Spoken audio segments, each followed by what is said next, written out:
नमस्कार. झी 24 तासमध्ये आपलं स्वागत. महाराष्ट्राच्या राजकारणात भूकंप झाला. शिवसेनेची शक्ल झाली. अखेरीस हे का घडलं? कुणामुळे घडलं? पुढे काय होणार? अखेरीस मराठी माणसाचं काय होणार? मुंबईचं काय होणार? अनेक प्रश्न आहेत तुमच्या आमच्या मनात. प्रत्येक मराठी माणसाच्या, प्रत्येक मुंबईकराच्या, प्रत्येक महाराष्ट्रातल्या नागरिकाच्या मनात प्रश्न आहे. तुमच्या आमच्या मनातले हेच प्रश्न मी आज थेटपणे विचारणार आहे राज ठाकरे यांना. स्वतः राज ठाकरे आपल्याबरोबर आहेत. सर, खूप खूप स्वागत. सर, प्रथमतः मधल्या काळात बरीच चर्चा होती की तुमच्या तब्येतीबद्दल. आता कशी आहे तब्येत? बरी. मुळात या परिस्थितीत आता तुम्ही सक्रिय राजकारणामध्ये पुन्हा प्रचाराला जाल अशी परिस्थिती आहे? म्हणजे काय? म्हणजे बऱ्या आजारपणाबद्दल बरीच चर्चा होती. आता आजारपण असतं ते येतं आणि जातं. मुळात सध्याच्या परिस्थितीत जसं मी सुरुवातीला म्हटलं की शिवसेनेची शक्ल झालेली बघायला मिळत आहेत आणि अशा परिस्थितीमध्ये जर बाळासाहेब असते तर ही परिस्थिती ओढावली असती आज? शक्यच नाही ना.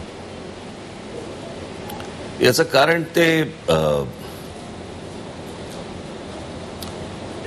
तुम्ही शिवसेना एक पक्ष किंवा इन्स्टिट्यूट म्हणून असं बघू नका. मुळात एका विचाराने बांधली गेलेली माणसं होती. तो बाळासाहेबांचा विचार होता आणि बाळासाहेब होते तोपर्यंत तो विचार होता आणि त्या विचाराने बांधली गेलेली ती माणसं होती. त्याच्यामुळे बाळासाहेब असते तर हे शक्यच नव्हतं. मुळात ही जी परिस्थिती तयार झाली, या परिस्थितीला तुम्ही कारणीभूत कोणाला ठरवाल? शिवसेनाच याला जबाबदार आहे? शिवसैनिक जबाबदार आहे? की मग भाजपनं शिवसेना फोडली? की मग शरद पवारांमुळे शिवसेना फुटली?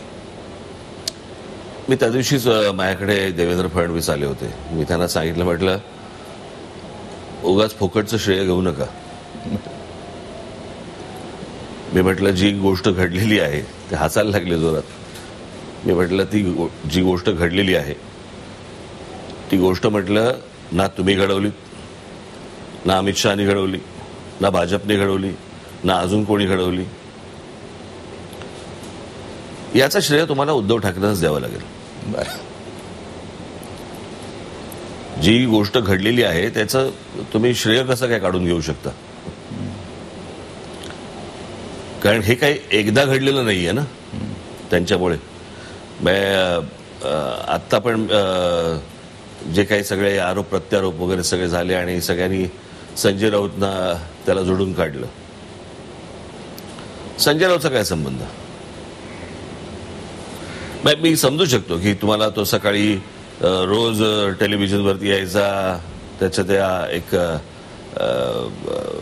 त्याची जी काय स्टाईल, ॲरोगन्स आणि त्या सगळ्या ह्याच्यामध्ये रोज काही ना काहीतरी बोलायचा, ज्याने माणसं इरिटेट होऊ शकतात. जी झाली पण नको ते रोज रोज रोज रोज बोलतोय ते नको. पण ते तेवढ्या पुरतं होतं. त्याने काय आमदार फुटत नसतात. आमदार फुटण्याला कारणीभूत आणि ह्या सगळ्या गोष्टीला मी बाहेर पडलो ज्या वेळेला, त्यावेळेला कारण तीच होती. आज आमदार फुटतात कारण तीच आहेत. मध्यंतरीच्या काळामध्ये काही अजून लोक काही सोडून गेली, त्याची कारण तीच आहेत. पण आणि ही कारण मी त्यावेळेला देखील बाळासाहेबांना सांगत होतो, पण माहित नाही मला. मी एक स्क्वॉश खेळत होतो तेव्हा. मुळात मला आठवतं कृष्णकुंजच्या बाहेरची तुमची 2006ची ती सभा, जेव्हा तुम्ही निर्णय घेतलात त्यावेळेला तुम्ही एक शब्द वापरलात, बडवे. माझ्या विठ्ठलाच्या आजूबाजूला जे बडवे आहे त्यांच्यामुळे मला विठ्ठलाला सोडावं लागतंय. साहजिक आहे, विठ्ठल बाळासाहेब होते.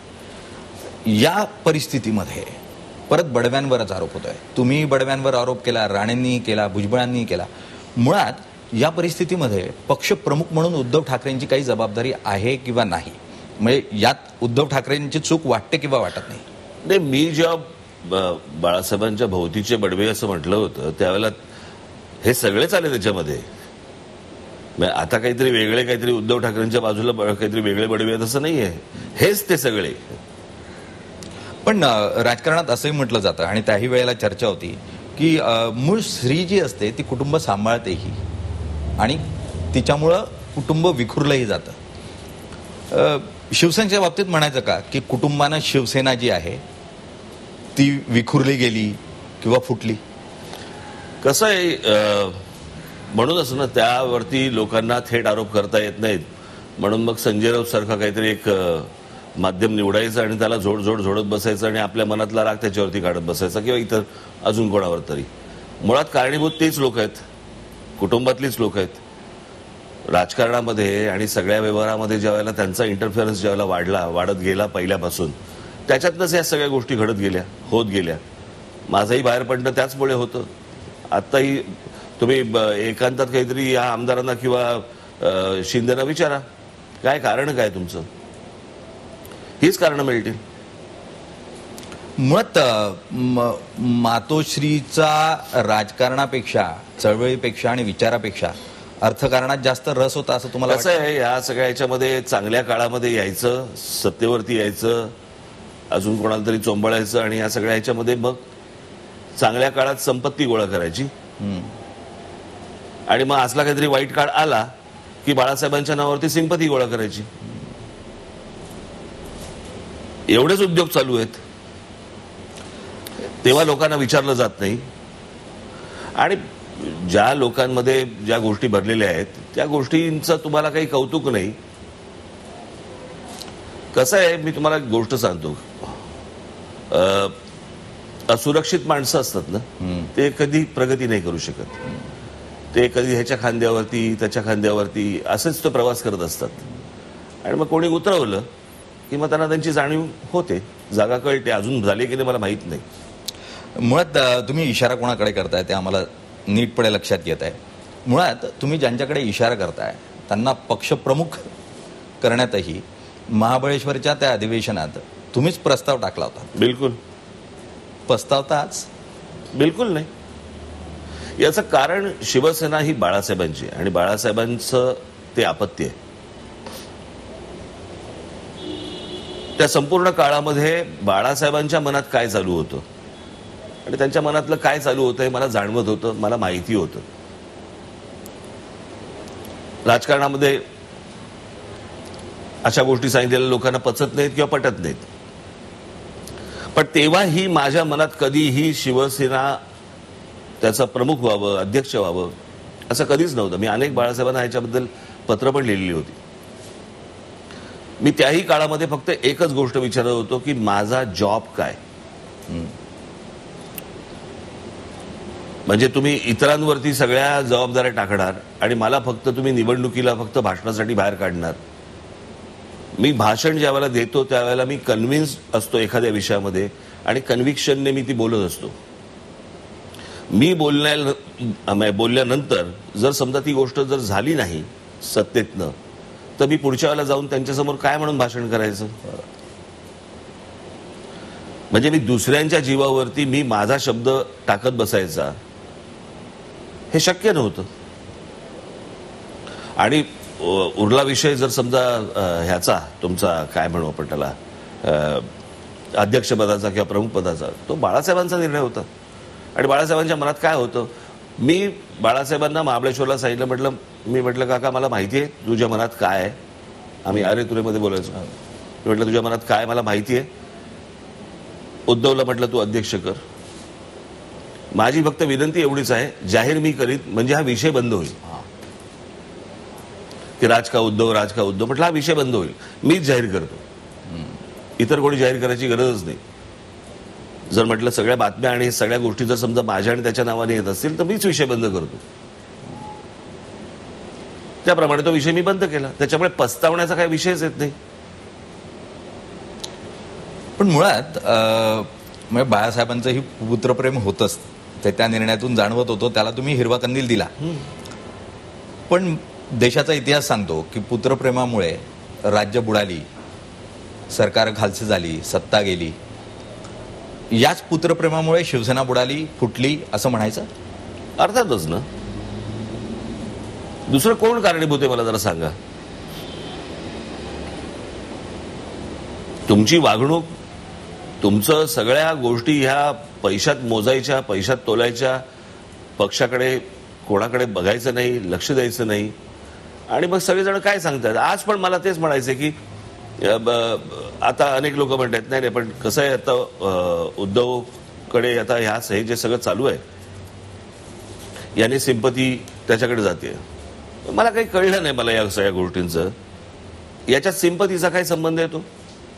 म्हणजे असं आपण समजा पकडूया की लोकमान्य टिळकांनी, बाबासाहेब आंबेडकरांनी, आमच्या शाहू महाराजांनी, आमचे ज्योतिराव फुलेंनी समजा एक बँक काढली होती त्यावेळेला, आणि ते गेल्यानंतर जर समजा ती बँक जर समजा डबघाईला आली तर त्या बँकेत तुम्ही पैसे टाकाल का?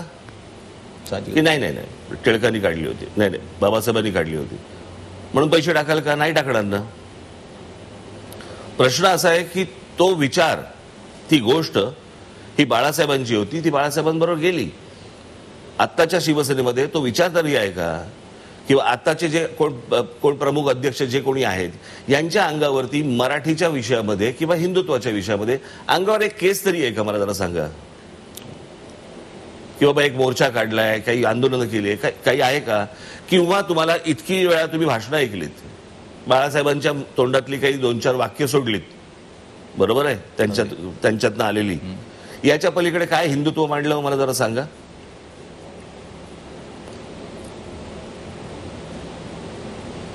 ज्या वेळेला त्या रजा अकादमीनं ज्या वेळेला इथे धुडगूस घातला होता, त्यांच्या विरोधात काढलेला मोर्चा हा आम्ही काढला होता. ज्या मुसलमानांनी काढला होता तो त्यांच्या विरोधात आम्ही काढला होता. जे पाकिस्तानी कलावंत जे इथे येऊन जे काही गाणी गातायत, पिक्चरमध्ये कामं करतायत, यांना हाकलून कोणी दिलं होतं? आम्ही दिलं होतं. आता ही भोंग्याचा विषय आम्ही बंद केला. यात काय आम्ही आम्ही आम्ही हा विषय नाहीये, पण जी गोष्ट तुम्ही करतात ती कन्व्हिक्शनने करतात, एका कमिटमेंटने करतात. तो विचार माझ्या आजोबांचा, बाळासाहेबांचा विचार, तो विचारांचा वारसा हा मला असं वाटतं मी चालवतोय. या निमित्तानं ज्या स्वरूपाचं राजकारण तयार झालेली आहे, शिवसेना विखुरलेली आहे. मुळात या विखुरलेपणातही काही लोक म्हणतायत की चला या निमित्तानं राजकारणातली कुटुंबशाही संपती आहे. पण या पूर्ण परिस्थितीमध्ये मातोश्रीचा किंवा बाळासाहेबांचा खरा वारसदार मिळेल असं तुम्हाला वाटतं? मी तुम्हाला एक गोष्ट सांगतो की वारसा हा विचारांचा पाहिजे, इन्स्टिट्यूटचा असता कामा नये. महात्मा गांधी किंवा तुमचे त्याच्या अगोदर समजा स्थापना म्हणून लोकमान्य टिळक, नंतर पंडित जवाहरलाल नेहरू, इंदिरा गांधी, आता ह्या सगळ्या गोष्टींचा विचार केला तर राहुल गांधींना पण मतदान व्हायला पाहिजे. ती काँग्रेस आहे का? नाहीये. आणि त्या सगळ्या गोष्टींमुळे राहुल गांधींना मतदान होत नाहीये, हे आपण समजून घेतलं पाहिजे ना. सो वारसा हा नेहमी विचारांचा असतो.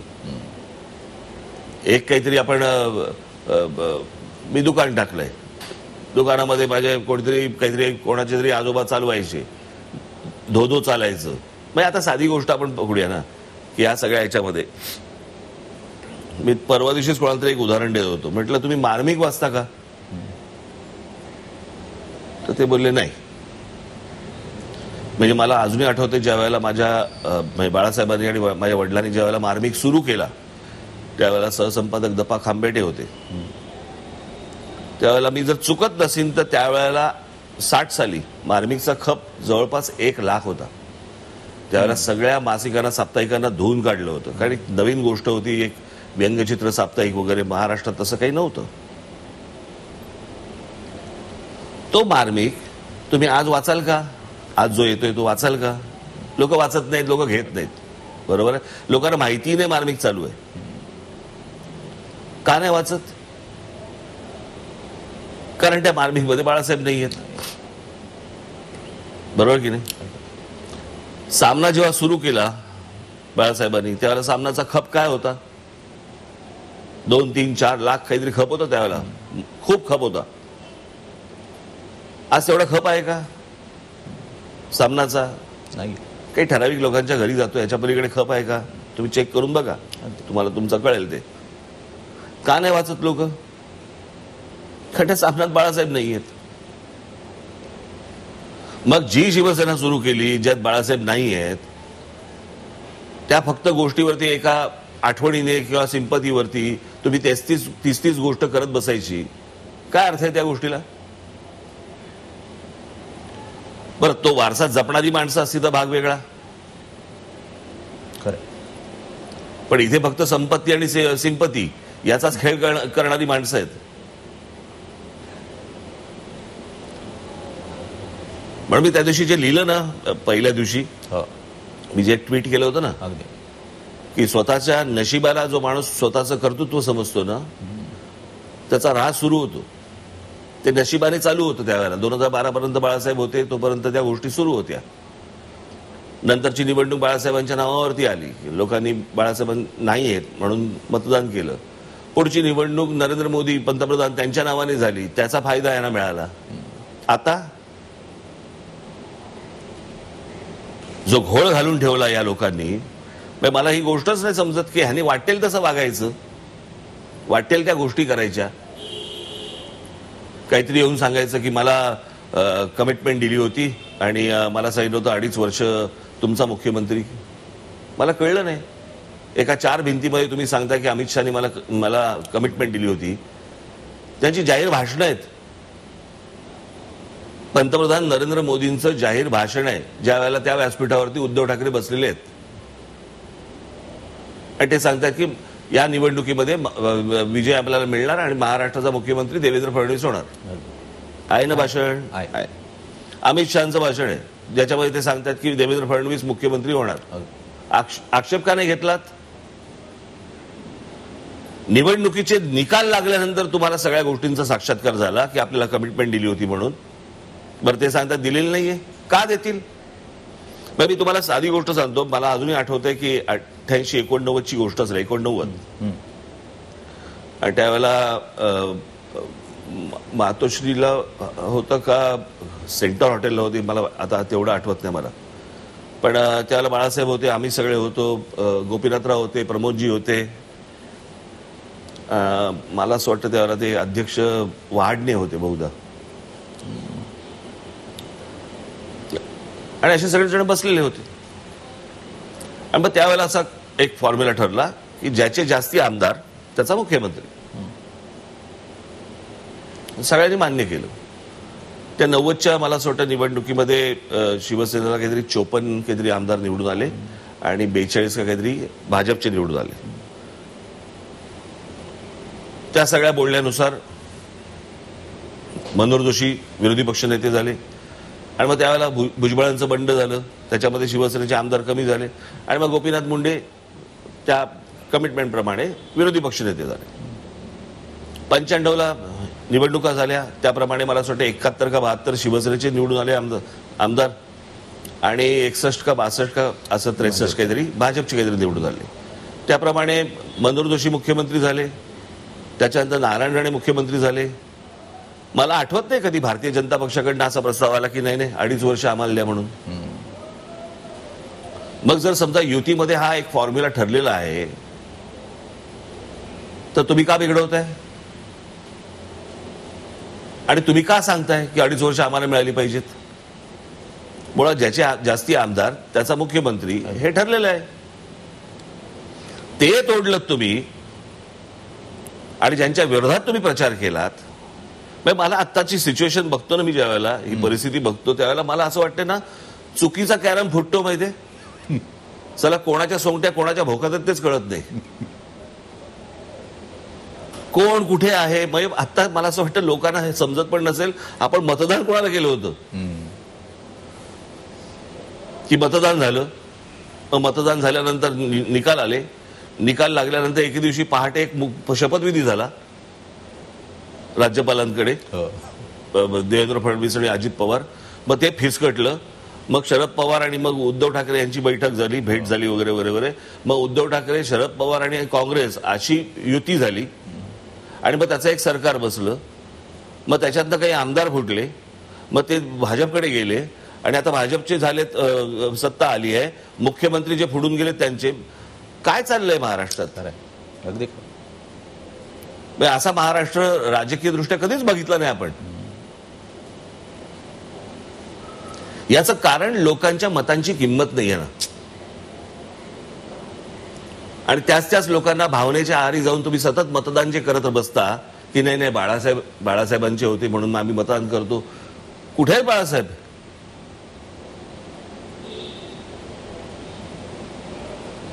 मग या भावनांना काही अर्थ आहे की नाही, की ज्याच्यामध्ये आपण महाराष्ट्र दिवसेंदिवस मागे आपण नेतो आहोत, याचा विचार पण नाही साधा येत आपल्या मनात, की जे आमदार आपण निवडून देतोय तो आमदार भलतीकडे जातोय, तो भलतीकडे कुठेतरी पैसे घेऊन कोणाकडे तरी अजून तिसऱ्याकडे जातोय, काय चाललंय? मग लोकांनी काय फुकटच्या फाकट आपल्या उन्हातानामध्ये उभं राहायचं आणि यांना मतदान करत बसायचं का? पण मुळात या पूर्ण परिस्थितीमध्ये उद्धव ठाकरे चुकले असं वाटतं की त्यांनी काँग्रेस एनसीपी बरोबर जायला नको होतं. मुळात तुम्ही पहिल्यांदा कमिटमेंटलाच चुकलात ना. ज्याचे जास्ती आमदार त्याचा मुख्यमंत्री, बरोबर ना? ही गोष्ट ठरली आहे ना. मग तुम्ही सांगताच कशी की 2.5 वर्ष आम्हाला द्या? नाही, पण त्यांचं असं म्हणणं आहे की भाजपची राष्ट्रीय पातळीवरची पूर्ण नीती बघितली तर प्रादेशिक पक्षांना संपवणं हा हे अजेंडा बघा, भाजपचा दिसतो. मुळात पहिली एक गोष्ट तुम्ही बंगालमध्ये बघितलं ना, बंगालमध्ये बघितलं, तामिळनाडूमध्ये बघितलं ना. असं कोणी संपवायचं ठरवलं तर संपत नसतं. तुम्ही जर समजा आता हाराखेरी केलीत तर त्याला परमेश्वर कोणीच नाही वाचू शकत. प्रत्येक राजकीय पक्षाला असं वाटतं की मी मोठा व्हावा, यात काही गैर नाही, बरोबर आहे. समोरचा संपावा आणि मला राज्य मिळावं असं प्रत्येकाला वाटत असतं. पण समोरच्याने आपापला स्वतःचा विचार करायचा असतो ना, की मी ह्याला कसा संपवीन, किंवा संपवीन म्हणण्यापेक्षा मी कसा वाढीन. अगदी आपल्याकडे पूर्वी म्हणायचे ना की एखाद्याने ओढलेली एखादी लाईन ही त्याची खोडण्यापेक्षा मी माझी स्वतःची ओढीन. अगदी हा विचारच नाही. आता तुम्ही जर समजा आत्मघात करायचा ठरवला तर समोरच्या पक्षानं काय करायचं? अगदी काहीच करू शकत नाही. अगदी. पण विचाराचा तुमच्या सातत्यानं बोलण्यामध्ये विचार हा खूप महत्वाचा जाणवतोय. मुळात हा विचाराचा वारसा तुम्ही सातत्यानं दाखवण्याचा आणि दाखवण्याचा नाही राजकारणामध्ये- प्रयत्न करत आहे. मी कन्व्हिन्स्ड आहे. मी ते कन्व्हिक्शनने करतो. तो वारसा माझ्याकडे आहे, हा बघा रे वारसा, असं नाही येते. ते काय आधार कार्ड नाहीये. मी कन्व्हिन्स्ड आहे त्या गोष्टीला. मी जे लहानपणापासून बाळासाहेबांना बघत आलो, जे लहानपणापासून मी जे वाचलं पाहिलं, एक पहिले तुम्हाला सांगतो, एक आव आणणं आणि खरंच तुमच्या मनामध्ये असणं, या दोन्ही गोष्टी लोकांना समजतात.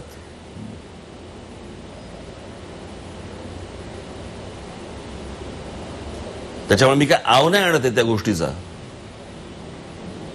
पण तुमच्याबद्दल सातत्यानं हा प्रचार केला जातो किंवा असं बोललं जातं थेटपणे की हिंदुत्वाचा मधल्या काळामध्ये जो तुम्ही हनुमान चालिसा आणि हा जो प्रकार झाला, भाजपनं ते तुमच्याकडून करवून घेतलं. आणि कसं असतं माहितीये ना, या सगळ्या गोष्टी हल्ली फार सोप्या झाल्यात. की राज ठाकरेंनी पक्ष काढला, कोणतरी मध्यंतरी कोणतरी पोरकटासारखं काहीतरी बोललं की राज ठाकरेंनी पक्ष काढला, तो म्हणे शरद पवारांनी त्यांना सांगितलं म्हणून पक्ष काढला, शरद पवारांनी सांगितलं म्हणून मी पक्ष काढणार. म्हणजे बाळासाहेब असताना स्वतःचा राजकीय पक्ष त्यांच्या समोर काढणं काही सोपी गोष्ट होती का? अगदी. आणि माझा आणि शरद पवारांचा काय संबंध होता तेव्हा? काय आहे आपल्याकडे कुठच्याही गोष्टी ना, नाही बहुधा भाजपचा हात असावा, बहुधा पवारांचा हात असावा, हे सगळे हात चिकटवायचे, त्यांचीच माणसं चिकटवतात आणि एक स्वतःचं महत्व वाढवून घेतात. प्रश्न असा आहे की भारतीय जनता पक्षाने जर समजा हे सगळी गोष्ट भारतीय जनता पक्षाने का नाही केलं?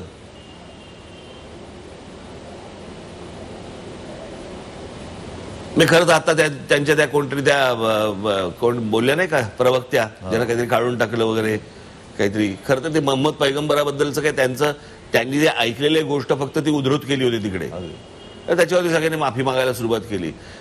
ते इथे ते हरामी बसलेत काय ते ओवेसी, तो आमच्या देवदेवतांबद्दल ज्यावेळेला जाहीर भाषणांमधून बोलतो त्यावेळेला बाकीचे मागतात का हो माफी? अगदी खरं. जे देश उठले होते त्या देशाने मागितली का माफी की नाही नाही नाही त्याच्याकडनं आमच्या चूक झाली, असं होणार नाही म्हणून? तो आमच्या हिंदू देवदेवतांबद्दल वाटेल ते बोललाय तो माणूस. मी दाखवीन काहीतरी ती गोष्ट. आणि माझं म्हणणं एवढंच आहे ना की कोणी एखादा माणूस काहीतरी करतोय, चला एखादा लहान पक्ष असेल येत असेल पुढे, बरोबर आहे, मग ते कसं होतं, सगळेच जण सांगतात नाही नाही ह्यांचा हात असावा बहुधा ह्याच्या मागे, मग ह्यांचा हात असावा ह्यांच्या मागे. पण मुळात तुम्ही हिंदू देवदेवतांचा मुद्दा उपस्थित केला आणि अत्यंत गंभीर आहे खरोखर अशा स्वरूपात, कारण हिंदू देवदेवतांची चिकित्सा होऊ शकते, त्यांच्यावर टीका होऊ शकते, मात्र इतर कोणत्याही धर्माच्या देवतेवर जर चिकित्सात्मक असं कोणतंही वक्तव्य झालं तर प्रक्षोभ उठतो, लाखो लोक रस्त्यावर येतात. मुळात हिंदूंमध्ये ती प्रतिक्रियाही अनेकदा येताना दिसत नाही, गळे चिरले जातात. याचं कारण असं आहे, कारण हिंदू हा फक्त हिंदू मुसलमान दंगलीमध्ये हिंदू असतो. तो 15 ऑगस्ट 26 जानेवारीला तो भारतीय होतो. चीनने आक्रमण केलं की त्याला कळतच नाही की आपण कोण आहोत, आपण प्रतिक्रिया काय म्हणून व्यक्त करायची, आपण हिंदू म्हणून प्रतिक्रिया व्यक्त करायची की भारतीय म्हणून प्रतिक्रिया व्यक्त करायची की काय करायची.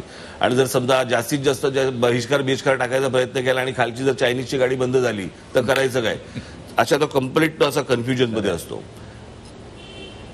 तो खरा होतो, मग नंतर गुजराती होतो, मराठी होतो, तामिळ होतो, पंजाबी होतो, बंगाली होतो, आणि मग तो एकदा मराठी झाला की तो मग मराठा होतो, ब्राह्मण होतो, माळी होतो, कुणबी होतो, आगरी होतो, सगळा होतो. मी मध्यंतरी माझ्या भाषणामध्ये एकदा सांगितलं, हे आपण जे जातीमध्ये जे अडकलेलो आहोत, जात काय, मला मध्यंतरी एक पुस्तक आलं आणि त्या पुस्तक होतं कायस्थ. बरं. आणि त्यांनी मला सांगितलं की आम्हाला ह्याच्यावरती तुमची प्रस्तावना पाहिजे. तर मी म्हटलं जाती भीतीवरती मी काही लिहित नाही कधी. म्हटलं मला नाही, तरी पण आम्हाला तुमच्याकडनंच प्रस्तावना पाहिजे. मी ती प्रस्तावना तुम्हाला दाखवत होती. त्या प्रस्तावनेमध्ये मी त्या सगळ्या गोष्टी लिहिलेल्या आहेत की जातपात आम्ही कधी आमच्या घरात कधी कोणी मानली नाही किंवा आम्हाला कधी माहितीच नाही. माहिती नाही हेच बरं आहे, मी तिकडे लक्षच जात नाही. पण शेवटी मी त्याच्यामध्ये असं म्हटलं की त्या पुस्तकामध्ये साधारणपणे खाद्य संस्कृती कुठची, आपली कुलदैवत कुठची, बाकीच्या गोष्टी कुठच्या, आपल्याकडे कोणते कोणते काय काय गोष्टी असतात ते सगळं त्याच्यामध्ये होतं. मी म्हटलं सर्व जातींमधली सगळ्यात आवडणारी गोष्ट जर कुठची मला असेल तर ती खाद्य संस्कृती आहे, कुठचीही जात असू देत. मला असं वाटतं की प्रत्येक जातीमधल्या प्रत्येक आजीने अशी पुस्तकं लिहिली पाहिजेत आणि ह्या गोष्टी शिकवल्या पाहिजेत, टिकवल्या पाहिजेत आणि पुढच्या पिढ्यांच्या हातात दिल्या पाहिजेत. तर कारण हिंदू ही संस्कृती आहे, ती संस्कृती टिकली पाहिजे. म्हणजे आज बघा तुम्ही, जवळपास मधली 125 वर्ष जर मराठीशाहीची सोडली आपण, तर खिलजी आल्यापासून किंवा गजनीचा मोहम्मद आल्यापासून ते साधारणपणे 1947 सालापर्यंत आपण पारतंत्र्यामध्ये होतो, बरोबर की नाही.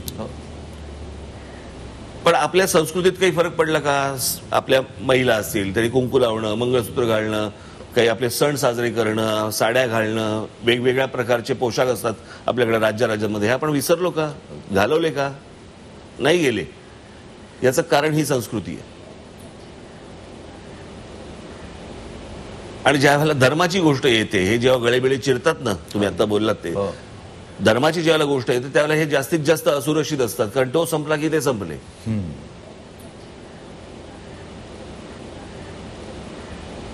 आणि ह्या सगळ्या गोष्टीला मला असं वाटतं आपण सगळ्यांनी नीट याचं निरीक्षण करणं गरजेचं आहे की आपण कोण आहोत, कुठे आहोत, काय चाललंय आजूबाजूला, हे पाहणं गरजेचं आहे. आणि त्याच्यामध्ये हे सगळे राजकीय गोंधळ सुरू आहेत. पाहायला कुठे, म्हणजे आता ते त्या दह्या बियावरती, दुधावरती जीएसटी लावलाय ना, माझं असं म्हणणं व्हॉट्सअपवरती लावला पाहिजे जीएसटी. खरंय. फालतू ज्याला स्वतःला कोणाला वाटेल तो आपला टाकतो. कसं आहे, हल्ली सगळ्या पत्रकारितेमध्ये पण हीच गोष्ट झालेली आहे. अनेक स्तंभ लेखक अनेक वेगवेगळ्या पक्षाचे झालेले आहेत. म्हणजे स्वतंत्र पत्रकार असे खूप कमी उरलेले आहेत. अगदी सगळेजण हा या पक्षाचा विचाराचा, तो त्या पक्षाच्या विचाराचा, हा या पक्षाचा, आणि मग ते काही लिहून देतात, ते व्हॉट्सअपवरती टाकतात. आणि आमचे आहेतच सगळे. तो मराठी विचार होता, दे धक्का, तसे धक्का पुढच्याकडे, धक्का पुढच्याकडे, फॉरवर्ड करत बसायचं. सर, आपण हिंदुत्वाबद्दल बोलतोय. हिंदुत्व आणि हिंदुत्ववाद हा मुळात चर्चेचा विषय आहे. आणि मग आपण हिंदुत्ववाद स्वीकारायचा का हिंदुत्व टिकवण्यासाठी? मला कळलं नाही. मला हे हिंदुत्व आणि हिंदुत्ववाद, माझ्या मते आपण हिंदू आहोत. या सगळ्या त्याच्या फोडी झाल्या. हिंदुत्व, हिंदुत्ववाद, आपल्याकडे काय वादांची काही कमतरता नाहीये, परंतु हे यापेक्षा आपण स्वतःला एक हिंदू म्हणणं गरजेचं आहे.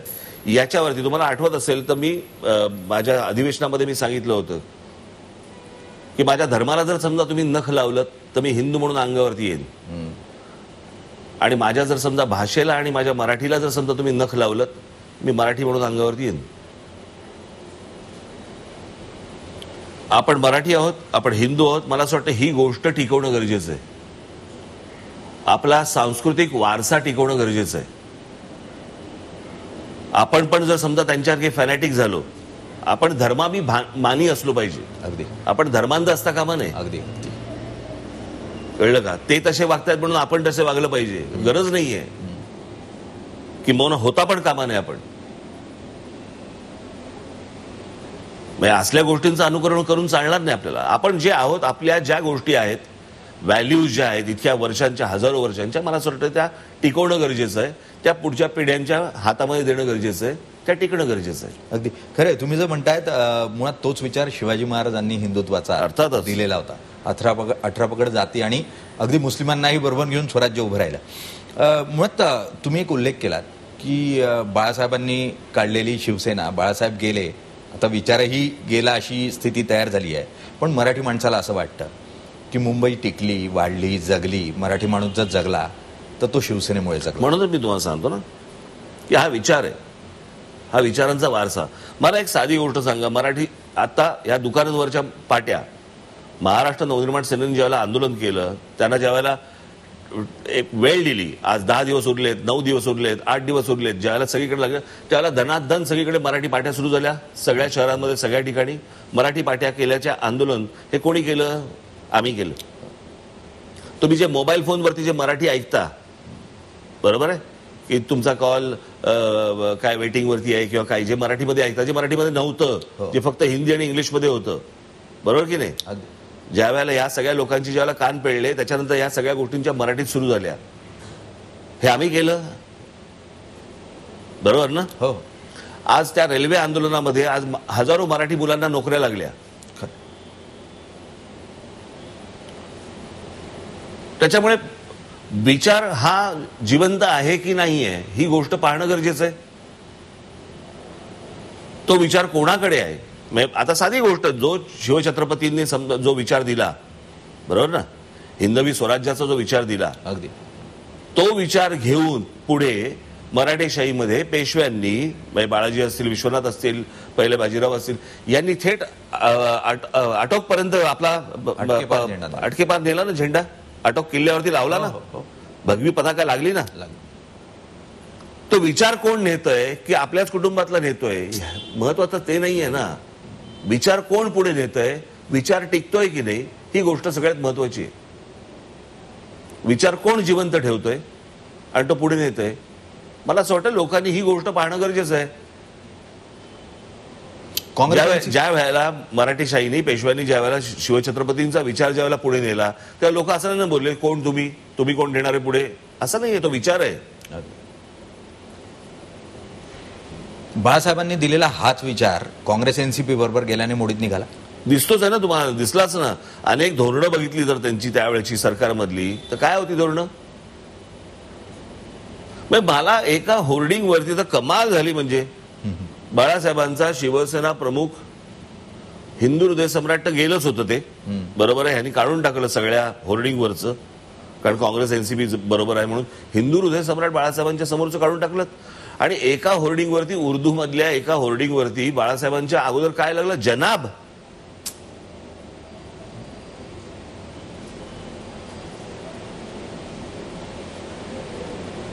सगळ्या गोष्टी तुम्ही सोडून द्यायच्या फक्त सत्तेसाठी आणि पैशासाठी, आणि उद्या ते हातातलं गेलं की मग लगेच परत बाळासाहेबांच्या नावाने परत तुम्ही जप करत बसायचा.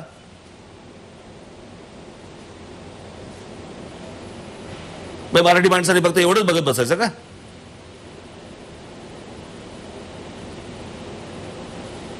हे ढोंगी आहेत. हे फक्त बाळासाहेबांच्या नावाचा वापर करतायत आणि वापर करून जेवढं पदरात अजून घेता येईल तेवढं चालू आहे. हे ज्यावेळेला असल्या प्रकारचे ज्यावेळेला दिवस येतात त्यावेळेला मग अगदी असा चेहरा बिरा करून जायचं लोकांसमोर पण मला कळलं नाही, इतके दिवस आजारी होते, कुठे मंत्रालयात जात नव्हते, कुठे जात नव्हते, आता शिवसेना भवनला जातात. झालं, बरं झालं सगळं. मला कोणाच्या वैयक्तिक आयुष्यामध्ये शिरायचं नाही आणि कोणाच्या कुटुंबातही जायचं नाही मला. पण ज्या वेळेला एखादी गोष्ट, ज्या वेळेला ते कुटुंब ज्या वेळेला राजकारणात येतं, पुढे येतं आणि सगळ्या गोष्टींचे व्यवहार ज्यावेळेला बघायला लागतात, त्या वेळेला मग तुम्ही बोलणार नाही का या गोष्टी? मी त्या दिवशी माझ्या गुढीपाडव्याच्या सभेमध्ये पण बोललो होतो. त्यांनी सांगितलं होतं की माझ्या कुटुंबावरती कसले येता, अटक करायची असेल तर मला करा. अरे वा रे वा, सगळ्या ठिकाणी तुमचं कुटुंब शिरणार आतमध्ये आणि त्यांच्यावरती कुठची कारवाई झाली की तुम्ही चिडणार आणि तुम्ही म्हणणार कुटुंबावरती कसले येतात. पण त्यातून ईडी लागली आणि ईडी मग थोडंसं धास्तावणारी होती. त्यातून अनेक प्रश्न तयार झाले, वादही वाढत गेले आणि एक दोन नेता अनेक जणांवर ईडी लागत गेली.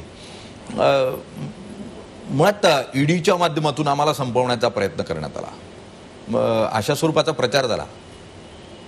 प्रश्न असाल ना की हात स्वच्छ असतील तर जा सामोरे, संपताय कशाला? तुम्हाला विचारायला बोलवत आहेत ना की बाबा याचं काय आहे. मला पण बोलवलं होतं ना, मी गेलो ना, सांगितलं. राजकीय दृष्ट्या जर समजा तुम्हाला करायचं असेल, आता आणीबाणीच्या काळामध्ये राजकीय दृष्ट्या सगळ्यांना आत टाकले होते ना, बरोबर ना? म्हणजे राजकारण आहे. आणि कसं आहे, शेवटी आज जे करतायत, बरोबर आहे, उद्या फासे पलटतात, सगळ्या गोष्टी उलट्या सुलट्या होतात.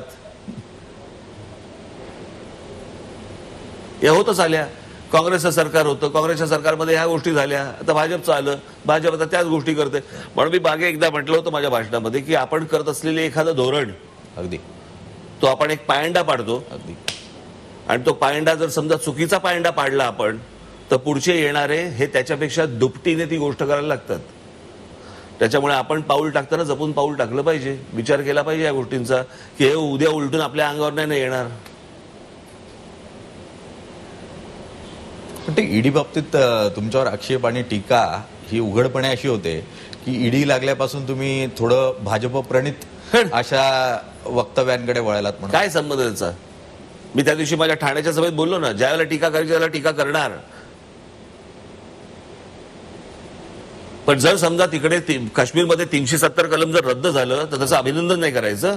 तुम्ही काय म्हणणार, ते मी तिकडे गेलो? म्हणजे कसं आहे माहिती आहे ना, पवारांशी जरा दोन शब्द बोललो की लगेच अच्छा पवारांबरोबर युती होते का, यांच्याबरोबर काहीतरी बोललो की लगेच अच्छा भाजपबरोबर काहीच करताय का. म्हणजे एकदा पंतप्रधान नरेंद्र मोदी ज्यावेळेला बारामतीला आले आणि ते म्हणाले की मैं शरद जी की मैं उंगली पकड़ के मैं राजनीति में आया, असं पंतप्रधान नरेंद्र मोदी म्हणाले होते, बरोबर ना? म्हणजे काय लगेच मोदी आणि पवारांची युती झाली. तुम्हाला काय ना, तुम्हाला रोज 24 तास जे चालवायचं असतं ना, कळलं का, सतत जे काय कोळसा टाकायला लागतो ना, जो मिळेल तो टाका. आणि ह्याच्यामधनं काही दुसरं काय, दिवसभर रोज बातम्या तुमच्या कोण बनवणार? मग ते मध्यंतरी ते का आलं, अमित ठाकरेंना मंत्री करणार. एक कोणतरी रिकाम टेकडा बसलेला असेल कुठेतरी, आता काय करूया, आता काय आज काय काम नाहीये, मग टाका बातमी. कशाचा कशाला काही संबंध नाही. आता काय तुमच्याकडनं काय मिळत नाही ना, मग आम्हीच बातमी टाकतो, आता उत्तर तुम्ही द्या. हे उलटे उद्योग सुरू झाले. मुळात या परिस्थितीमध्ये, म्हणजे अमित ठाकरेंबद्दलचा विषय निघाला म्हणून एक चर्चा होती सध्याच्या परिस्थितीमध्ये की मनसेमध्ये हे 40 आमदार जे आहेत ते विलीन करून घेण्याचा प्रयत्न केला जाईल, जेणेकरून कायदेशीर पातळीवर हे आमदार गट म्हणून स्थापित होतील, ते पक्षात विलीन होतील. प्रस्ताव आला तर या 40 आमदारांना स्वीकारा. हे बघा, शेवटी हे माझ्याबरोबर जुने काम केलेले लोक आहेत, माझे सहकारी आहेत ते पूर्वीचे. हा झाला सगळा टेक्निकल भाग. तुम्ही जसं बोलताय तशा बातम्या मीही ऐकल्या, कळलं का, हे वर्तमानपत्रामध्ये लिहून आलं वगैरे वगैरे. हे टेक्निकल मला काही माहिती नाहीये, पण उद्या समजा त्यांच्याकडनं अशा प्रकारची काही गोष्ट आली तर नक्की विचार करीन. असं नाही वाटत की यामुळे तुमचा कार्यकर्ता जो आहे त्याला दुजाभाव दिला जाईल? अजिबात नाही, अजिबात नाही. मी माझ्यासाठी सर्वप्रथम माझा महाराष्ट्र सैनिक आहे, बाकीचे नंतर. सर, या पूर्ण परिस्थितीमध्ये बंड झालं, एकनाथ शिंदे 40 आमदारांना घेऊन बाहेर पडले, अभूतपूर्व असं बंड आहे. पण हे काही पहिल्यांदा झालं नाही शिवसेनेत. भुजबळांनी केलं, राणेंनी केलं, मग अगदी राज ठाकरेंनीही केलं. राज ठाकरेंच्या बंडा माझं बंड नव्हतं, मी बाळासाहेबांना सांगून निघालो होतो आणि मी दुसऱ्या कुठच्या पक्षात नाही गेलो. राजकीय कुठच्या तरी सत्तेच्या स्वार्थासाठी मी कुठच्या दुसऱ्या पक्षात नाही गेलो. मी स्वतःचा पक्ष बाळासाहेबांना सांगून भेटून मी बाहेर पडून तो स्थापन केलेला आहे. त्याच्यामुळे त्या बंडाबरोबर माझ्या तुम्ही बरोबरी करू नका. हां, पुढे बोला. तुम्ही ज्या वेळेला बाहेर पडलात त्यावेळेला तुमच्याबरोबर एक आमदार होता आणि शिंदे 40 आमदार घेऊन पडले. मुळात त्यामुळे एक तुलना व्हायला माझ्या बरोबर बाळा नांदगावकर जे आले, कळलं का, ते शिवसेनेचेच आमदार होते. हा, हो हो. निवडणूक लागेपर्यंत बाळा नांदगावकर कधीही महाराष्ट्र नवनिर्माण सेनेच्या व्यासपीठावरती नव्हते, ते माझ्या बरोबर होते. पण शिवसेनेकडनं आलेला जो व्हीप असायचा तो व्हीप बाळा नांदगावकर पाळायचे. परत मी तुम्हाला सांगतोय की ते आणि हे वेगळं आहे. सर, मान्य करूयात की ही तुलना होऊ शकत नाही. एकनाथ शिंदेची आणि राज ठाकरेंची तुलना होऊ शकत नाही. मुळात राज ठाकरेंबद्दल मधल्या काळातल्या, तुम्ही 2006 नंतर पक्ष स्थापन झाल्यानंतरच्या अनेक टप्प्यांवर यश, अपयश, उतार चढाव हे राजकारणामध्ये तुम्ही जवळून बघितले आणि त्या अनुषंगानं मग टीकाही होत गेली, स्तुतीही झाली. तुमच्याबद्दलची एक टीका सातत्यानं होत राहिली की राज ठाकरे कार्यक्रम हातात घेतात, अर्धवट सोडतात, युटर्न घेतात. का म्हणून असं होतं? याचं कारण तो माझ्या विरोधकांचा तो प्रचार आहे. मला एक गोष्ट दाखवायची की जी गोष्ट मी अर्धवट सोडली. अर्धवट. मुळात पहिल्यांदा आंदोलनं केली आम्ही. जे माझ्यावरती टीका करतायत, कळलं का, पाकिटमार जे काही त्यांचे जे काही पत्रकार असतात जवळचे, यांच्या मार्फत स्तंभलेखन वगैरे करून वगैरे वगैरे की अर्धवट सोडतात, अर्धवट सोडतात, या सगळ्या ह्याच्यामध्ये ते राजकीय पक्ष काय करत होते हो? ज्यांच्या जाहीरनाम्यामध्ये सांगितलंय की आम्ही टोलमुक्त महाराष्ट्र करू म्हणून, शिवसेना भारतीय जनता पक्षाच्या जाहीरनाम्यात आहे ना, टोलमुक्त महाराष्ट्र करू. बरं, राज ठाकरेंनी ज्यावेळेला टोलचं आंदोलन ज्याला केलं आणि महाराष्ट्रामधले जवळपास 65 ते 66 का 67 टोल नाके बंद केले, त्याचं श्रेय देणार नाही तुम्ही? आणि हे जे सगळे इथे मुंबई आणि ह्या सगळ्या ठिकाणी जे टोल सुरू आहेत, हे टोल बंद करण्याचं काम त्यांचं होतं ना सत्तेत आल्यावरती. त्यांना एक प्रश्न विचारणार नाही तुम्ही? प्रश्न विचारायला त्यांनी प्रेस कॉन्फरन्सच घेतली नाही, मुलाखत पण दिली. एक्झॅक्टली. सो ते उत्तर देणार नाहीत, ते आंदोलन करणार नाहीत. माझं एक तुम्ही आंदोलन दाखवा मला की जे अर्धवट सोडून दिलं मी. ज्या गोष्टी पूर्णत्वास नेल्या, आता हे तुम्ही भोंग्याचं आंदोलन घ्या. पोलिसांकडनं रिपोर्ट आला, जवळपास 92 ते 93% लाऊडस्पीकर बंद झाले, अजान बंद झाल्या ना, अजान बंद झाले. आजपर्यंत फक्त लाऊडस्पीकर काढा काढा काढा काढा एवढंच सांगत होते ना. साखर झोपेतली ज्यांना साखर झोपेतली आजान तरी बंद झाल्या ना, आणि बाकीच्या सगळ्या कमी झाल्या ना. डेसिबल. प्रश्न असा आहे या सगळ्या याच्यामध्ये, हे करणार काही नाहीत लोक, पण जो करतोय ना त्याला बदनाम कसा करायचा, त्याला यश मिळता कामा नये. सर, आणि मग त्याला कसं आहे, त्याला यश मिळालं की मग सांगायला मोकळे आमचाच हात होता. पण तुम्हाला यश मिळालं, वेगवेगळ्या टप्प्यावर यश मिळालं, मग ते आमदारांच्या रूपाने पण मिळालं, ते नगरसेवकांच्या रूपाने पण मिळालं. 13 आमदार निवडून आले, त्यातले 12 गेले, एकच आज उरला. मुंबई महानगरपालिकेमध्ये 7 नगरसेवक निवडून आले, 6 शिवसेना घेऊन पळाली. असं का होतं तुमच्याबरोबर? माझ्या बाबतीत देव सगळ्यांच्या बाबतीत होतं. एकदा तर पवार साहेबांनी सांगितलं होतं, त्यांचे काहीतरी 52 का 54 काहीतरी आमदार निवडून आले होते आणि काहीतरी परदेशी गेले, परदेशातनं आले तोपर्यंत 52 निघून गेले होते. तुम्ही एक गोष्ट लक्षात घ्या की ह्या सगळ्या गोष्टींचा ना तुम्ही बाकीच्यांचा इतिहास विसरताय किंवा टाळताय. या सगळ्या ह्याच्यामध्ये प्रत्येक पक्ष ज्या वेळेला पुढे येत असतो ना, मोठा होत असतो ना, त्यावेळेला हे धक्के फटके चटके सगळ्या गोष्टी खायला लागतात. ज्यावेळेला तुम्ही स्वतः तयार करता त्यावेळेला. बरोबर आहे. हीच गोष्ट बाळासाहेबांच्या पण आयुष्यामध्ये आली, पवार साहेबांच्या आली, प्रत्येकाच्या आली. म्हणजे इंदिराजींना तर एक कोणी जगजीवनराम नाही, ते काय त्यांचं नाव होतं, फेटा असं कापड बांधायचे बघा, राजनारायणांनी पाडलं होतं. अटलजी, अडवाणीजी, बरोबर आहे, हेही त्यावेळेला पडले होते 84ला. सो तुम्ही एक गोष्ट बघा की ही स्थित्यंतरं प्रत्येकाच्या आयुष्यामध्ये येतात आणि जातात, प्रत्येक राजकीय पक्षाच्या. म्हणजे तुम्ही आजचा भारतीय जनता पक्ष बघताय ना, हो बरोबर ना, पण त्याचा जन्म 52 साली झालाय, जनसंघ. 80 साली भारतीय जनता पक्ष त्याचं नाव बदललं गेलं, जनसंघाचं भारतीय जनता पार्टी असं नाव झालं, बरोबर ना. आज 2014ला संपूर्ण बहुमत त्यांच्या हातात आलं. म्हणजे 52 ते 2014 हा प्रवास विसरायचा. 66 साली शिवसेनेचा जन्म झाला, बरोबर आहे, पण शिवसेनेच्या हातामध्ये मुंबई महानगरपालिका 85 साली आली. त्याच शिवसेनेला राजकीय सिंबल, बरोबर आहे, राजकीय निशाणी हो हो ही 89ला मिळाली. आपण कसं आहे, 47 पासूनची काँग्रेस बघतोय, पण त्या काँग्रेसचा त्याच्या अगोदरचा संघर्ष बघणार नाही का आपण? तुम्हाला काय माहिती होतं 47 साली आपल्याला स्वातंत्र्य मिळणार आहे? सो प्रत्येक राजकीय पक्ष हा वेगवेगळ्या संघर्षातनं जात असतो, माणसं येत असतात, जात असतात, वगैरे वगैरे. तो त्याच्या टप्प्यावर पुढे पुढे जात असतो, त्याच्या विचारांनी जात असतो. मला एवढा विश्वास आहे की मी माझ्या विचारांचा पक्का आहे. जो मला विचारांचा वारसा आजपर्यंत माझ्या आजोबांकडनं, माझ्या वडिलांकडनं, माझ्या काकांकडनं जो मला मिळाला, त्या वारशावरती मी पुढे चालू आहे आणि तो त्याला ओहोटी लागणार नाही. सर, विचार हा अत्यंत महत्वाचा आहे राजकारणातला, आणि विचारातून चळवळ उभी राहते. पण ना राजकारणात विचार राहिला आहे, ना चळवळ राहिली आहे.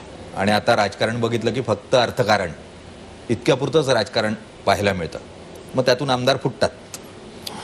कसं बघता येईल? माझ्याही त्याच्यातनंच गेले, सत्ता आणि पैसा याच्यातनंच गेले प्रत्येकाचे. भुजबळ पण जे गेले ते सत्तेसाठीच गेले. मुळात हे जे परिवर्तन होत आहे राजकारणात, मला असं वाटतं की या लोकांना शासन केलं पाहिजे. निवडणुकीच्या वेळेला मतपेटीमधनं ज्या वेळेला ह्यांना धक्के बसतील त्यावेळेला हे वटणीवरती येतील. तोपर्यंत वटणीवरती येणार नाहीत. हे जनतेला गृहीत धरतात, सत्तेवरती आल्यावरती वाटेल तसे वागतात, आणि त्याच्यामुळे पुढच्या वेळेला जेव्हा निवडणुकीला उभे राहतात त्यावेळेला कुठच्या ना कुठच्या भावनेतनं लोक मतदान करतात, हे पुन्हा निवडून येतात, आणि आपण केलेल्या ज्या चुका आहेत त्या त्यांना बरोबर वाटायला लागतात. आणि ह्या गोष्टी होत असल्यामुळे जी जनता जनार्दन आहे ती शासन करत नाही. कोणाला शासन करते? ज्यांनी कामं केली. आम्ही नाशिकमध्ये कामं केली, आम्हाला शासन केलं. तुम्ही किती म्हणा मतभेद असू देत, परंतु अजित पवार यांनी पिंपरी चिंचवडमध्ये काम केलं. अजित पवारांची सत्ता गेली तिथनं. म्हणजे जो काम करतो त्याला शिक्षा देणार, आणि जे काम करत नाहीत, जे सतत तुमच्याशी प्रतारणा करणार, त्यांना तुम्ही मतदान करणार आणि निवडून आणणार. जे कुठची कमिटमेंट तुमच्याशी करत नाहीयेत, फक्त नुसते आपले बाहेर येणार, बोलणार, आणि त्याच्यानंतर त्याचं काय होणार, जाहीरनामे तर कधीपासून छापले जात आहेत, त्याचं पुढे काय होतं कोणी वाचत पण नाही. जोपर्यंत राजकारण हा आपण एक काहीतरी खेळ, गंमत असं म्हणून जोपर्यंत आपण ती गोष्ट सोडून देत नाही आणि गांभीर्याने जेव्हा घेणार, तुमच्या घरातलं येणारं सकाळचं पाणी आहे ना, ते नगरसेवक आणि हे ठरवतात. तुमच्या घरात येणारं दूध, त्याची किंमत काय असावी हेच मंत्रालयात ठरलं जातं. तुमच्या घरात येणारी इलेक्ट्रिसिटी हे राजकारणी ठरवतात. तुमची सकाळ जी आहे ना, तुमचा दिवस हा अख्खा या सगळ्या राजकारणाशी निगडीत आहे. आणि त्याचं गांभीर्य नाही आपल्याला की तिकडे कोण बसले पाहिजेत, आपण कोणाला निवडून दिलं पाहिजे. मला असं वाटतं ह्या सगळ्या गोष्टींचं उत्तर लोकांकडे, जनतेकडे, की जे काम करतात त्यांना शिक्षा करू नका, त्यांना मतदान करून बघा, फरक पडेल तो तुमच्याच आयुष्यात. सर, तुम्ही मतदाराबद्दल बोलतायत. ज्या वेळी म्हणजे राज ठाकरे उत्तम वक्ते आहेत आणि महाराष्ट्रात राज ठाकरेंची सभा म्हटली की मग लाखोनं जनसमुदाय एकत्र येतो, आणि प्रश्न हाच उपस्थित होतो की हा लाख मतदार मतपेटीत का परिवर्तित? 13 आमदार कशातनं आले होते? सोरठमधनं. फेज असतात. 2014ला मोदींची लाट सुरू झाली, पुढे येईल आमची. मुळात या लाटेमध्ये जर भाजपनं तुम्हाला युतीचा प्रस्ताव दिला तर तुम्ही भाजपबरोबर युती करा? नाही, आत्ता मला ह्या गोष्टींचं काही उत्तरच देता येणार नाहीत. ह्या जर मधल्या गोष्टी आहेत आणि मला असं वाटतं मी माझा पक्ष, आम्ही पक्षातर्फे निवडणूक कशी लढवायची याच्यानेच पुढे जाणार. तुम्ही युतीचा विचार करून कोणी युतीचा विचार करून जर समजा पक्ष बांधायला घेतलात ना, तो बांधलाच जाणार नाही. हे आयत्या वेळी त्या वेळेला येणाऱ्या गोष्टी आहेत त्या, त्या वेळेला बघू आपण. आता त्याच्यात जर मध्ये जाण्यात काय अर्थ आहे त्याला? नाही, जर तर मध्ये नकोच जाऊयात. पण आणखी एक प्रश्न याच निमित्तानं की भाजपशी युती होईल नाही होईल हा भविष्यातला प्रश्न असेल. पण साधारण 2014 आणि 17च्या टप्प्यात तुम्ही उद्धव ठाकरेंना टाळी देण्याचा प्रयत्न किंवा त्यांनी तुम्हाला टाळी देण्याचा प्रयत्न केला होता. कधी? 2014 आणि 17 अशा 2 टप्प्यांमध्ये सेनेबरोबर परत मनसेनं युती करावी किंवा अशा. मी तुम्हाला सांगू का, तो माणूस बोलतो वेगळं आणि करतो वेगळं. ते विश्वास ठेवण्यासारखं नाहीये काही. म्हणजे प्रश्न असा आहे, मला त्या सगळ्या बाकीच्या लोकांचं मला वाईट वाटतं, परंतु हा माणूस विश्वास ठेवणार का नाहीये. विश्वासानं जवळ आले. कारण असं समजूयात की बाळासाहेबांनी तुम्हाला फोन केला होता, दादू इस्पितळात आहे आणि तुम्ही धावत. बरोबर आहे, तो भावनेचा विषय आहे आणि तो विषय काय म्हणू आजारपणाचा विषय आहे वगैरे, ते ठीक आहे. परंतु मला माहिती आहे, तो अख्ख्या देशाला आणि महाराष्ट्राला माहित नाही इतका जवळून मला माहिती आहे. पण तुम्ही भावनिक आहात आणि अशा परिस्थितीमध्ये मराठी माणूस पण किंवा शिवसेनेचा मतदार पण. मराठी माणूस जे करताय ना, तर मला असं वाटतं की काँग्रेस, एनसीपी, भारतीय जनता पक्ष यांना कानेडी, तामिळ असे कोणी लोक मतदान नाही करत आहेत महाराष्ट्रात. मराठीच लोक मतदान करतायत. हे जे मराठी जे करताय तुम्ही, ती मराठी म्हटलं की शिवसेनेला मतदान. शिवसेनेला कुठचं मतदान? तुम्ही पहिल्या डोक्यातनं काढून टाका. हे महाराष्ट्रात जी लोक मतदान करतात ती मराठीच आहे सगळी. मराठी. चला तर मान्य करूयात की महाराष्ट्रातल्या प्रत्येक नागरिकाला वाटतं की मातोश्री संकटात आहे आणि मातोश्री संकटात असताना, ठाकरे संकटात असताना ठाकरे जाणार की नाही जाणार? प्रश्न असा आहे ना, मी परत तुम्हाला सांगितलं, आपण जिथून सुरुवात केली आपण परत तिकडेच येतोय. ती एक वास्तू आहे, कळलं का? आणि एक संघटना आहे. वास्तूवर काही प्रॉब्लेम नाही आहे, ती तिकडेच आहे. विषय संघटनेचा. जो माणूस संस्थापक होता, तो माणूस आता त्या संघटनेत नाहीये ना, त्याचा विचार त्या संघटनेत पक्षात आहे. हळहळ करण्यात काय अर्थ आहे? सर, आता थोडंसं राजकारणाच्या बाहेर आणि कुटुंबाचा विषय निघाला म्हणून कुटुंबाबद्दल. तुम्ही आजोबांना तुमच्या जवळून बघितलं, प्रबोधनकारांना. आता तुम्ही आजोबा झालाय. मुळात पुढच्या पिढीकडे कसं बघताय सध्याच्या राजकीय पार्श्वभूमीवर? तो खूप लहान आहे, तो अगदीच लहान आहे. पण तुमची पुढची पिढी तयार आहे आता राजकारणात यायला? नाही, मला नक्की वाटतं की महाराष्ट्र, मराठी भाषा, आपला धर्म, आपला देश या गोष्टींकडे त्यांनी अत्यंत गांभीर्याने पाहणं गरजेचं आहे. आपला माणूस, इथला माणूस, मराठी माणूस, या मराठी माणसाबद्दल समजून घेणं गरजेचं आहे. त्याची भावना समजून घेणं गरजेचं आहे आणि तो विचारांचा वारसा मला असं वाटतं तरी त्या सर्वांनी जपणं गरजेचं आहे. अगदी विचार अत्यंत महत्वाचा आहे. अगदी सुरुवातीपासून शेवटपर्यंत मूळ मुद्दा जो मुलाखतीत येतोय तो म्हणजे विचार. आणि विचार सुटला की मग काय गत होते ती सध्या राजकीय परिस्थितीमध्ये आपल्याला पाहायला मिळते. मुळात या विचाराला यश मिळेल आणि तुम्ही या विचारानं मुळात नवनिर्माण सेनेची जी स्थापना केली होती, ती नवनिर्माण सेना जर उद्या सत्तेत आली, मुंबई महानगरपालिका आम्ही मतदारांनी जर ठरवलं की तुम्हाला सत्ता द्यायची, तर तुम्ही वेगळं असं काय कराल मुंबईसाठी? मी तुम्हाला पहिली गोष्ट सांगतो, एका वाक्यात सांगतो, जे तुम्ही पाहिलं नाही ते मी मुंबईत करून दाखवू. आणि ती गोष्ट काय काय असेल हे मला असं वाटतं माझ्या जाहीरनाम्यात येईल. सर, तुम्ही मोकळेपणानं, खुल्या दिलानं प्रश्नांची उत्तरं दिली त्यासाठी खूप खूप धन्यवाद आणि झी 24 तास कडून तुम्हाला खूप खूप शुभेच्छा. खूप